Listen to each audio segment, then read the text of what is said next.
યાત્રાધામ દ્વારકામાં સતત બીજા દિવસે રખડતા ઢોરના આતંકની લડાઈનો વિડીયો સોશિયલ મીડિયામાં વાયરલ। જગત મંદિર નજીક જ બે સાંઢની લડાઈના પગલે અફરાતફરી સર્જાઈ ગઈ। સાંઢની લડાઈના કારણે પ્રવાસીઓના જીવ અદ્ધર થયા। યાત્રાધામ દ્વારકામાં ગઈકાલે પણ આ પ્રકારની ઘટના બનવા પામી હતી।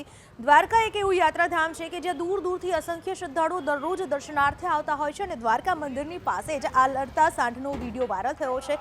ગઈકાલે પણ આ પ્રકારની ઘટના બની હતી અને આજે પણ આ પ્રકારની ઘટના બનવા પામી છે। પ્રવાસીઓમાં ભયનો માહોલ છે। સ્થાનિકો વારંવાર રજૂઆતો કરીને થાક્યા, ફરિયાદો કરીને થાક્યા, પણ પ્રશાસન છે કે આ ખાડાકાંડ કરવામાં જ મસ્ત રહે છે। યાત્રાધામ દ્વારકામાં ગઈકાલે પણ આ પ્રકારની ઘટના બનવા પામી હતી। દ્વારકા એક એવું યાત્રાધામ છે કે જ્યાં દૂર દૂરથી અસંખ્ય શ્રદ્ધાળુઓ દરરોજ દર્શનાર્થે આવતા હોય છે અને દ્વારકા મંદિરની પાસે જ આ લડતા સાંઢનો વિડીયો વાયરલ થયો છે। ગઈકાલે પણ આ પ્રકારની ઘટના બની હતી અને આજે પણ આ પ્રકારની ઘટના બનવા પામી છે। પ્રવાસીઓમાં ભયનો માહોલ છે। સ્થાનિકો વારંવાર રજૂઆતો કરીને થાક્યા, ફરિયાદો કરીને થાક્યા, પણ પ્રશાસન છે કે આ ખાડાકાંડ કરવામાં જ મસ્ત રહે છે।